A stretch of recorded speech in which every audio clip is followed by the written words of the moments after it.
Assalamualaikum warahmatullahi wabarakatuh. Perkenalkan, nama saya Muhammad Tatar Umar Putra. Saya berasal dari kelas A3, nomor induk mahasiswa 11020121092. Saya akan menjelaskan tentang jihad dan amar ma'ruf nahi mungkar. Sebelum itu, pengertian dari jihad adalah di Al-Quran dijelaskan jihad adalah berperang di jalan Allah, menghadapi orang-orang yang memulai perang. Bisa dikatakan orang-orang kafir yang memerangi kaum muslimin. Dan beberapa ayat di Al-Quran menyimpulkan bahwa janganlah memulai permusuhan, tapi perangilah orang-orang kafir dengan garis bawah. Ketika orang kafir mengajak perang, kita harus menyerang, karena itu adalah bentuk pertahanan. Karena inti dari jihad adalah defensif, yaitu bertahan, bukan ofensif, yaitu menyerang. Lalu Nabi Muhammad juga memberi kita pelajaran bahwa orang kafir ketika membuat perangan, kita harus berperang.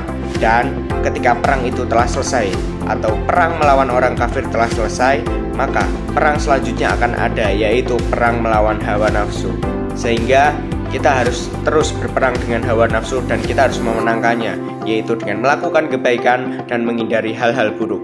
Jadi Islam memberi kita pelajaran, jangan membuat pemusuhan, jangan membuat peperangan atau segala bentuk kekerasan. Karena dalam Islam mengajarkan kita tentang tasamu, suatu sikap di mana kita harus memberi toleransi kepada orang lain tanpa membedakan suku, ras, agama, warna kulit, dan budaya.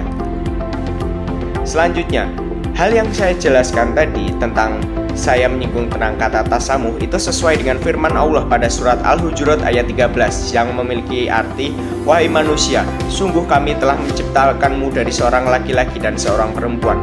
Kemudian kami jadikan kamu berbangsa-bangsa dan bersuku-suku agar kamu saling mengenal. Sesungguhnya yang paling mulia di antara kamu di sisi Allah adalah seorang yang paling bertakwa.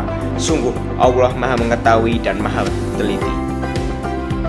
Kemudian kita akan masuk ke materi amar ma'ruf nahi mungkar. Apa kaitannya dengan jihad?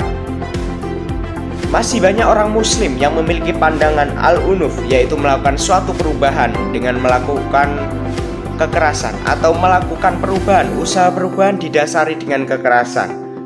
Mereka melakukan itu dengan dasar jihad. Dengan begitu, banyak pemikiran salah ini yang menyebar.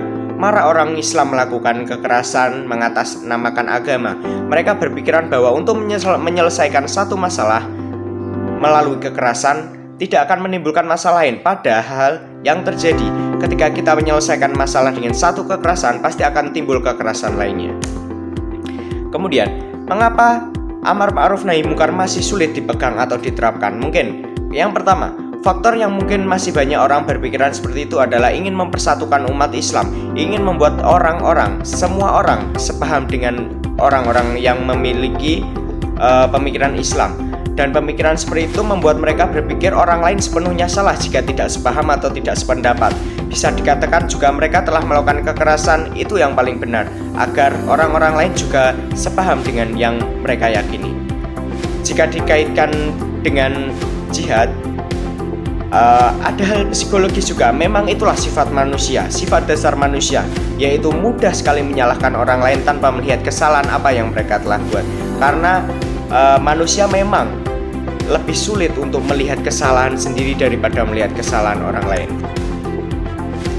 Jadi kesimpulan yang kita dapat, yang pertama dari jihad, perang harus dilakukan ketika orang kafir menyerang. Dan ketika itu telah usai, maka ada perang besar yang telah menanti kita, yaitu perang melawan hawa nafsu, agar kita menghindari hal-hal buruk dan terus melakukan hal baik, yaitu menegakkan kebenaran. Lalu kita bisa mengambil kesimpulan juga dari amar ma'ruf nahi mungkar, yaitu kita harus menegakkan kebenaran, mengharamkan hal buruk. Semua itu harus dilakukan dengan asas dasar kemanusiaan, yaitu tanpa adanya kekerasan atau keegoisan. Karena Imam Al-Ghazali mengatakan harus mengedepankan asas kemanusiaan dan persaudaraan dalam penyelesaian masalah. Sekian presentasi dari saya. Apabila ada tutur kata yang kurang berkenan, apabila hasil presentasi saya kurang berkenan, mohon dimaafkan. Wassalamualaikum warahmatullahi wabarakatuh.